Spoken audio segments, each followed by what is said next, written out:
Hello students, आज मैं एक और चैप्टर स्टार्ट करने वाला हूँ जर्नल एंट्रीज, जो कि हमारी क्लास 11th में चैप्टर नंबर 8 होता है बेटा।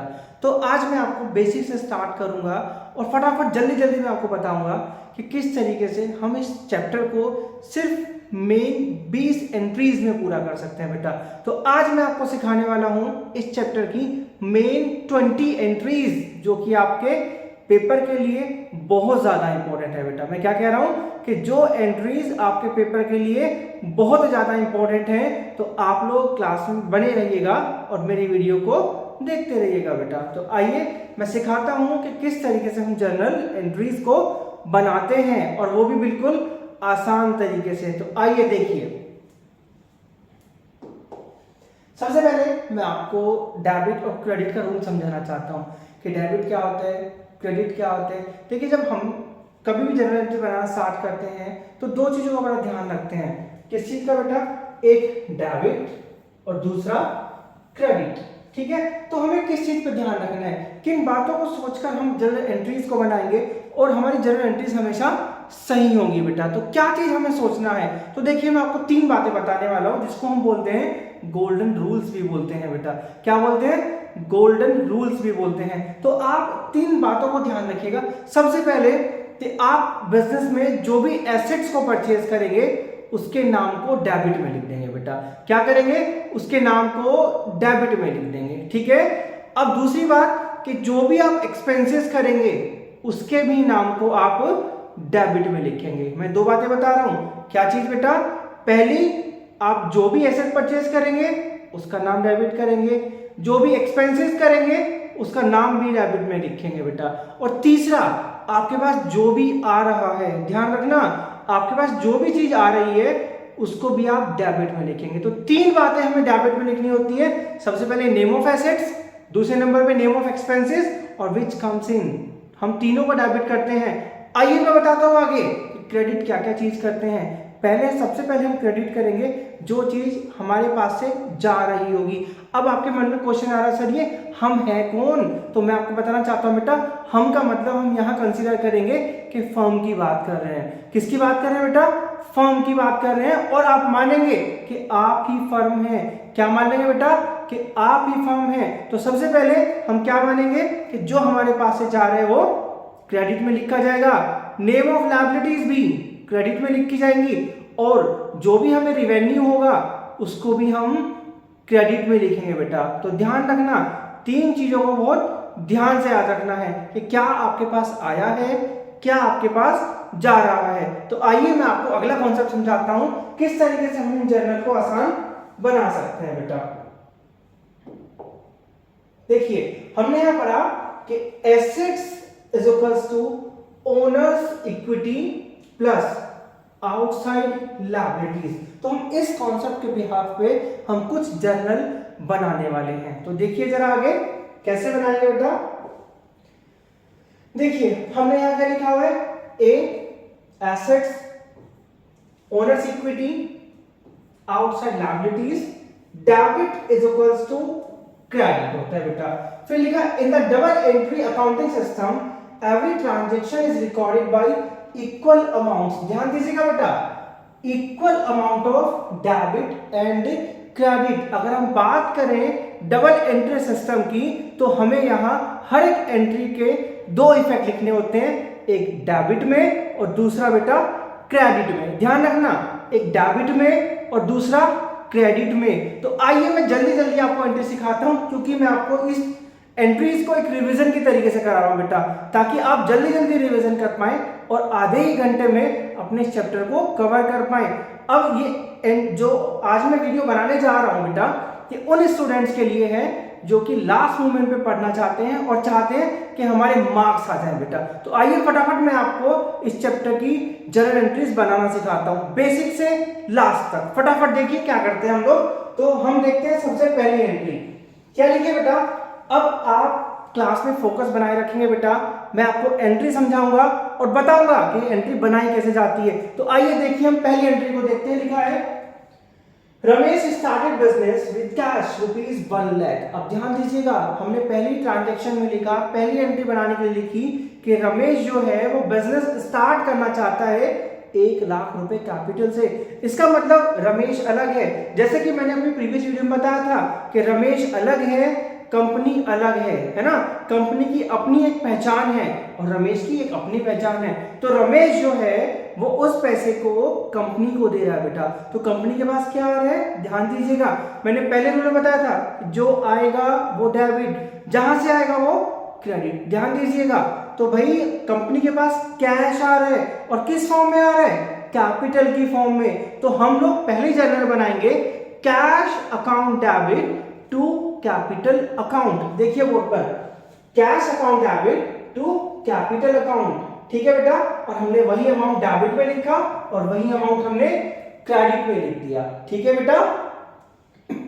अब देखिए दूसरी एंट्री, पेड इनटू बैंक ₹5,000।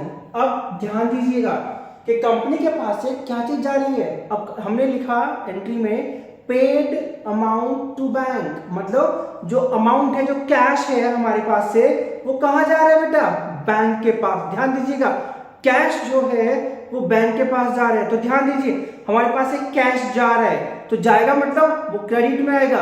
कहां जा रहा है, खर्चे का नाम बैंक में जा रहा है। तो हम दूसरी एंट्री बनाएंगे bank account debit to cash account. बात को ध्यान से समझ से रहिएगा बेटा, जो आएगा वो डेबिट, जहां जा रहे हैं वो भी डेबिट है ना, उसका नाम डेबिट में करना है। जो चीज जा रही है वो क्रेडिट करनी है हमें। आइए थर्ड एंट्री की तरफ बढ़ते हैं। तीसरी एंट्री में पढ़ेंगे purchase goods for ₹10,000 in cash. सोचिए जल्दी से कि अब हम गुड्स परचेज कर रहे हैं बेटा कैश में। तो मैं आपको बता देता हूं कि अब आप खर्चा कर रहे हैं बेटा। Purchase account debit to cash account. To cash में क्यों लिखा हमने, क्योंकि जब हम कोई भी सामान परचेज करेंगे तो बेटा कैश आपके पास से जाएगा। तो ध्यान रखिएगा, जो जाएगा वो क्रेडिट में आएगा बेटा, ठीक है, याद रखेंगे, जो जाएगा वो क्रेडिट में। और यहां क्या चीज आई, गुड्स आए बेटा, इसलिए purchase account debit to cash account हमारी एंट्री बनेगी। आइए एंट्री नंबर 4 की तरफ बढ़ते हैं। अब देखिए हमने लिखा है कि purchase goods from Mohan for ₹15,000। अब यहां पर लिखा है कि परचेज गुड्स फ्रॉम मोहन। अब यहां कैश मेंशन नहीं है, यहां नाम मेंशन है बेटा। क्या चीज मेंशन है, यहां नाम मेंशन है। इसका मतलब ये जो गुड्स हमने परचेज किए हैं वो किस चीज में किए हैं बेटा, मैं यहां लिखता हूं, ये जो गुड्स हमने परचेज किए बेटा वो क्रेडिट पे परचेज किए हैं। और याद रखना, कैश में किया गया परचेज, वहां पर नीचे कैश आएगा, और जब हम क्रेडिट में करेंगे तो नीचे बेटा क्रेडिट आएगा। नीचे मतलब क्रेडिट में जो है वो किसके आएगा, क्रेडिटर्स का नाम मोहन। तो हमने क्या लिखा, purchase account debit to Mohan. तो 15,000 रुपए से हमने एंट्री पास कर दी। डेबिट में भी 15,000 और क्रेडिट में भी 15,000 अमाउंट डाल दिया, ठीक है। तो नेक्स्ट एंट्री की तरफ बढ़ते हैं। Paid to Mohan ₹14,500 in full settlement. बेटा आप देखिए यहां पर बच्चे फंस जाते हैं, अरे सर 15,000 पेमेंट करने थे हमें तो उसे, बट आपने तो एंट्री में लिख दिया 14,500 और वो भी फुल सेटलमेंट में। इसका मतलब मैं आपको बताता हूं बेटा, ध्यान से समझना। अब यहां पर हमें डिस्काउंट मिल रहा है ना। हमने कहा, उसने कहा कि आप 15,000 की जगह मुझे 14,500 रुपए दे दीजिए। इसका मतलब इस कंडीशन में हमने 500 रुपए का डिस्काउंट रिसीव किया, और जो डिस्काउंट है वो हमारा फायदा होगा, और जो भी फायदा होगा है ना, प्रॉफिट होगा, वो उसको हम क्रेडिट में मेंशन करते हैं। तो देखिए एंट्री कैसे बनाएंगे हम लोग, Mohan debit to cash account to discount received account. तो हमने 500 रुपए यहां मेंशन किया, 14,500 यहां मेंशन किया, और टोटल 15,000 रुपए दिखाए कि हमने मोहन से सेटलमेंट कर लिया है, पूरा पैसा उसको दे दिया है बेटा। ध्यान से देखना क्या किया हमने, Mohan debit to cash account to discount received account. ये एंट्री हमारी यहां बनेगी, ठीक है। नेक्स्ट एंट्री की तरफ बढ़ते हैं। Goods sold for ₹6,000 in cash. अब बेटा एक बात ध्यान से सुनना, अब मैं आपको 4 एंट्री जो बता रहा हूं क्लास में बने रहिएगा, चारों एंट्री मोस्ट इंपॉर्टेंट एंट्री है। तो सबसे पहले हमने गुड्स क्या किया है, सेल किया है कैश में, ध्यान दीजिएगा। अब आप अपने गुड्स को बेच रहे हो मतलब ये जो गुड्स है वो जा रहा है, कैश आ रहा है, क्या आ रहा है बेटा, कैश आ रहा है। तो ध्यान रखना, जो आएगा वो डेबिट, जो जाएगा वो क्रेडिट। तो हमारे पास क्या आ रहा है, cash account debit to sales account. याद रखना, जब परचेज किया था गुड्स तो परचेज लिखा था, सेल करेंगे तो सेल्स नीचे लिखेंगे बेटा, नीचे मतलब क्रेडिट में सेल्स आ जाएगा। तो देखिए एंट्री क्या करेंगे हमने, cash account debit to sales account. 6000 रुपए से हमने उस एंट्री को बना दिया है बेटा। आगे देखिए, आप एक बार पढ़ लीजिए क्या लिखा है, ये हमारी इंपॉर्टेंट एंट्री है बेटा। ये तीनों की तीनों हमारी मोस्ट इंपॉर्टेंट एंट्रीज हैं, ध्यान से देखना, पढ़िएगा जरा मेरे साथ साथ। Goods sold to Rohan ₹10,000। अब हमने ये गुड्स किस पे बेचे बेटा, हमने ये गुड्स उधार पे बेचे हैं, क्रेडिट में बेचेंगे। तो कैश जब बेचे थे तो कैश लिखा, उधार में बेचेंगे तो हम उस बंदे का नाम लिखेंगे जो हमसे गुड्स परचेज कर रहा है। तो यहां पर हमने किसको गुड्स बेचे, रोहन को। तो Rohan account debit to sales account. तो ये हमारी एंट्री बनेगी बेटा, नाम हमने रोहन का ऊपर लिख दिया और गुड्स हमारे पास से चले गए तो वो सेल्स अकाउंट हमने लिख दिया। तो ये तो हमारी पहली एंट्री जो हमने गुड्स सेल किया था क्रेडिट में। आइए अगली एंट्री तरफ बढ़ते हैं। लिखा है गुड्स रिटर्न फ्रॉम रोहन। अब ध्यान देखिएगा बेटा, रोहन ने 10,000 में से 2,000 के गुड्स वापस दे दिए, मतलब यहां पर सेल्स रिटर्न हुई। क्या हुई बेटा कि रोहन ने सेल्स रिटर्न कर दी है। तो देखिए उसकी एंट्री कैसे बनाते हैं, सेल्स रिटर्न अकाउंट डेबिट। देखिए यह सेल्स को क्रेडिट किया था, अब ये सेल्स वापस आ रही है तो वो सेल्स डेबिट हो जाएगी टू रोहन। यहां रोहन को बेच रहे थे तो रोहन डेबिट था, रोहन वापस कर रहा है तो रोहन क्रेडिट हो जाएगा। तो ध्यान दीजिएगा, इस एंट्री में बच्चे बड़े कंफ्यूज आते हैं कि ये एंट्री हम बना ही नहीं पाते कभी कभी, है ना। तो ध्यान दीजिएगा, सेल्स रिटर्न डेबिट हो जाएगा टू रोहन। 2,000 रुपए हमने उससे सामान के रूप में रिसीव कर लिए, मतलब 2,000 का सामान वापस हो चुका है। अब ध्यान दीजिएगा, 10 में से रोहन ने 2,000 का तो सामान वापस कर दिया। अब रोहन को कितने रुपए देने हैं बेटा, सिर्फ और सिर्फ 8,000 रुपए देने हैं। और हमसे कह दिया जाए कि अमाउंट रिसीव्ड फ्रॉम रोहन 7,500, तो आपके माइंड में सीधे सीधे एकदम क्लिक हो जाएगा कि यार यहाँ तो 2,500 रुपए का डिस्काउंट मिल रहा है। क्या क्लिक हो जाएगा बेटा कि यहाँ तो हमें 2,500 रुपए का अमाउंट रिसीव हो रहा है, डिस्काउंट रिसीव हो रहा है, और आपकी एंट्री तुरंत गलत हो जाएगी। ध्यान रखना कि आपने 2,000 रुपए का सामान तो वापस ले लिया है बेटा। क्या कर लिया है, 2,000 का सामान तो वापस ले लिया। तो देखिए एंट्री कैसे बनाएंगे, cash account debit discount allowed account debit to Rohan.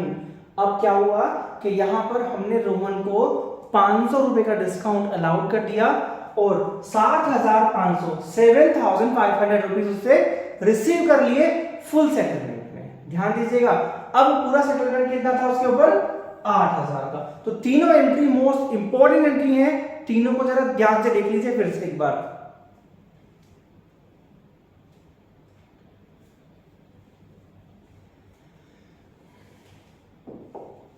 देखिए आगे बढ़ते हैं बेटा। अब देखिए एक और इंपॉर्टेंट एंट्री हमने बोर्ड पे लिखा हुआ है, रेंट पेड ₹5,000 इन कैश। तो बेटा याद रखना कि कोई भी एक्सपेंसेस होगा, सैलरी हो सकती है, वेजेस हो सकती है, इलेक्ट्रिसिटी एक्सपेंसेस हो सकता है, एक्सेट्रा एक्सेट्रा, कोई भी एक्सपेंसेस होगा हम उसके नाम को डेबिट में लिखेंगे। और बैंक से पैसा जाएगा तो बैंक लिख देंगे, और कैश में जाएगा तो कैश लिख देंगे। तो यहां पर हमने एंट्री बनाई बेटा, rent account debit to cash account. क्या एंट्री बनी, rent account debit to cash account. तो ध्यान दीजिएगा, रेंट जो है वो खर्चे का नाम, और क्या जा रहा है हमारे पास से, कैश। तो जैसे मैंने पहले बताया था, जो जाएगा वो क्रेडिट में आएगा, खर्चे का नाम डेबिट में आ जाएगा बेटा।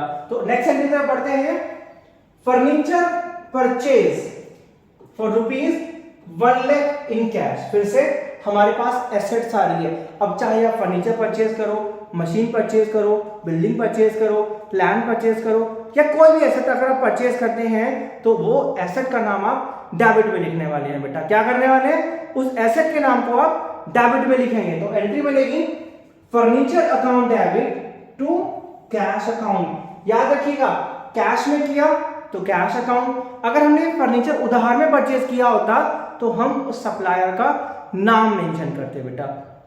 क्या करते हैं, उस सप्लायर का नाम मेंशन करते हैं हम कैश की जगह। तो बात समझ में आ गई, ठीक है। आइए नेक्स्ट एंट्री की तरफ बढ़ते हैं।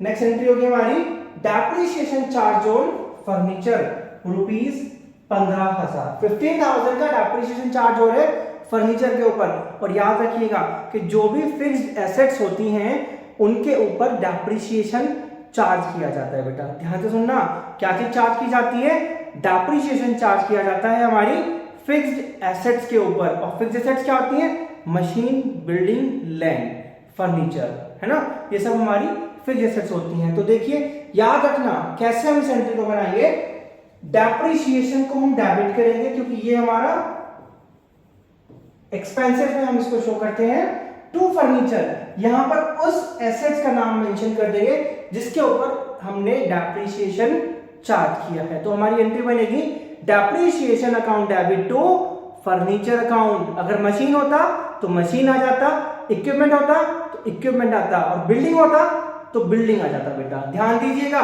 कि जो भी एसेट्स होगी हम उसका नाम मेंशन कर देंगे बेटा क्रेडिट के अंदर। तो बात समझ में आती है, बिल्कुल। आप देख लीजिए एक बार सारी एंट्रीज।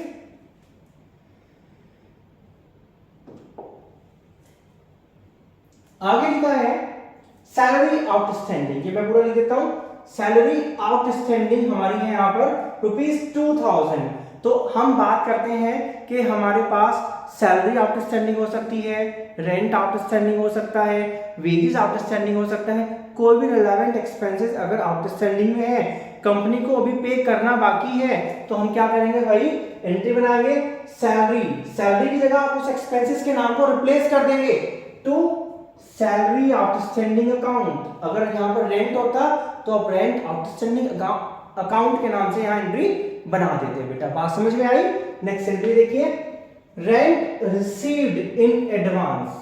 तो यहाँ पर क्या हो रहा है कि आप रेंट रिसीव कर रहे हो एडवांस में। जब आप कोई भी चीज एडवांस में रिसीव करोगे तो आपके ऊपर लायबिलिटीज अराइज हो जाएंगी बेटा। क्या चीजें अराइज हो जाएंगी, आपकी लायबिलिटीज बढ़ जाएंगी, ठीक है। तो देखिए हम एंट्री क्या बनाएंगे, rent account debit to rent received in advance. यहां पर कमीशन भी हो सकता है बेटा। क्या हो सकता है, तो हम क्या करते हैं, commission account debit to commission received in advance. तो ये एक एंट्री इस तरीके से भी बनाई जा सकती थी बेटा। बात समझ में आती है। तो देखिए next entry, goods given as charity for rupees 4,000।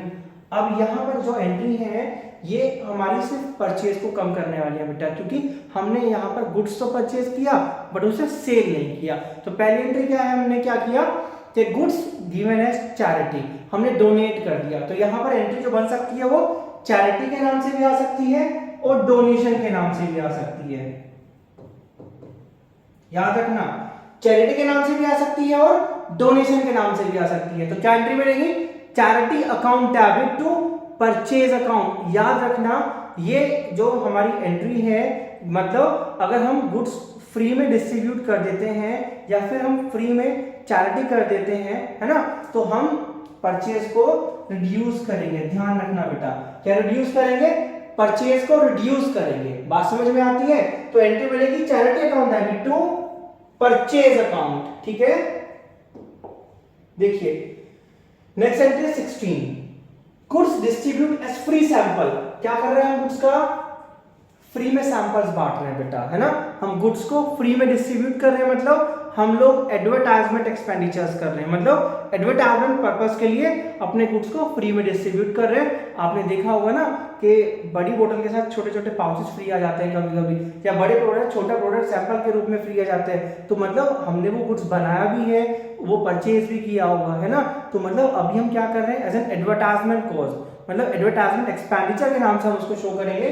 तो दिखाएंगे advertisement account debit to purchase account, है ना, 2500 रुपीज हमने वो एंट्री में लिखा है। तो याद रखना एडवर्टाइजमेंट जो है वो फ्री में किया जाता है ना, अपने गुड्स के प्रमोशन के लिए किया जाता है। तो advertisement account debit to purchase account, entry याद रखना। अगली एंट्री है goods taken for personal use for ₹6000। अब यहाँ पे क्या लिखा है बेटा कि उसने गुड्स परचेज किया है 6000, सॉरी गुड्स यूज कर लिया अपने पर्सनल पर्पस के लिए जो कि उसने परचेज किया था। तो भाई याद रखना जो भी पर्सनल खर्चे होते हैं उनको हम ड्राइंग्स के नाम से जानते हैं बेटा। तो क्या वो लिखेंगे हम entry, drawings account debit to purchase account. तो 6000 रुपए से हमने उस एंट्री को बना दिया बेटा। ध्यान से देखना, drawings account debit to purchase account हमने इस एंट्री को बनाया है। नेक्स्ट एंट्री देखिए, गुड्स डिस्ट्रॉय बाय फायर ₹8000। ध्यान रखना ये भी हमने परचेज किया है, बट यहां एंट्री क्या बनेगी, goods lost by fire account debit to purchase account. तो हमने यहां पर एंट्री बनाई कि हमारा जो गुड्स है वो या तो फायर से डिस्ट्रॉय हो गया या फिर रास्ते में चोरी हो सकता, थीफ्ट हो सकता था। तो हम यहाँ पे अगर थीफ्ट होता तो क्या लिख देते, थीफ्ट डेबिट हो जाता। तो बात समझ में आ गई बेटा। तो यहाँ तक हमने भी 18 एंट्रीज बनाई हैं, अभी 2 एंट्रीज और बची हैं, क्लास में बने रहना। और मैं अगली वीडियो में इन एंट्रीज के बदले में आपको कुछ क्वेश्चन सिखाऊंगा कि जैसे मैंने आज आपको 20 एंट्रीज सिखाई है तो कुछ क्वेश्चंस मैं आपको अगली क्लास में सॉल्व भी करके दिखाऊंगा। ठीक है बेटा, देखिए ये हमारी लास्ट की 2 एंट्रीज है और दोनों ही इंपॉर्टेंट हैं। ये दोनों एंट्री हमारे लिए इंपॉर्टेंट है। तो लिखा है receive a first and final dividend of ₹60। ध्यान रखना 50 पैसा होगा तो 50%, 60 पैसा होगा तो 60% और 70 पैसा होगा तो 70% अमाउंट आप यहां रिसीव कर रहे हो बेटा। तो देखो क्या बनेगी entry, in ₹1 from the official receiver of Rajan who ओज अस 1000। उसने हमसे 1000 रुपए का गुड्स, सॉरी 10,000 रुपए का गुड्स परचेज किया था, है ना। तो एंट्री क्या बनेगी, बैंक अकाउंट डेबिट। तो यहां पे हम क्या लिखेंगे, 10,000 मल्टीप्लाई 60%, यहां पे होगा 40% बेटा। ठीक है, तो टोटल हमने 6000 रिसीव किए, 4000 हमारे रिसीव नहीं हुए। जो रिसीव नहीं हुए उस बंदे से तो उसको हमने बोला बैड डेब्ट। याद रखना कि ये जो पैसा है ना बैड डेब्ट, मतलब अब हम उम्मीद नहीं कर सकते कि हम इससे इस पैसे को रिसीव कर पाएंगे, रिकवर कर पाएंगे। तो बात समझ में आ गई बेटा। तो क्या एंट्री बनेगी हमारी, कैश अकाउंट डेबिट, बैड डेब्ट account debit to relevant name, जिससे भी इंस्टॉलमेंट हुआ था। तो कौन है वो, राजन। ठीक है बेटा, ये एंट्री मोस्ट इंपोर्टेंट है और बहुत सारे टीचर्स इसको अपने एग्जाम में देते भी हैं। तो नेक्स्ट एंट्री की तरफ बढ़ते हैं, रिसीव कैश फॉर बैड डेब्ट राइट ऑफ लास्ट ईयर ₹1200। तो मतलब ये कहना चाहता है कि लास्ट ईयर मतलब जो ईयर जा चुका है उसमें कुछ बैड डेब्ट हुआ था और वो अब हमें मिल रहा है। तो क्या लिखेंगे बेटा, क्या मिल रहा है, bank account debit to bad डेब्ट रिकवर अकाउंट। तो 1200 रुपए हमने यहां रिसीव कर लिए लास्ट ईयर के। ठीक है, मैं उम्मीद करता हूं बेटा कि आपको 20 की 20 एंट्रीज समझ आई होंगी। और एक बात और बताता हूं कि ये जो एंट्री है ना बेटा, मोस्ट ऑफ द टीचर्स अपने एग्जाम में इन एंट्रीज को डालते हैं, इसीलिए मैंने आज 20 एंट्रीज को चुना और आपको सिखाया आपके क्विक रिवीजन के लिए कि ये क्वेश्चंस हो सकता है कि आपके पेपर में आ जाए बेटा। तो ध्यान से पूरी वीडियो को जरूर देखिएगा और मैं आगे जो मेरी वीडियो आएगी उसमें आपको सिखाऊंगा कि किस तरीके से ये क्वेश्चंस हम बनाएंगे।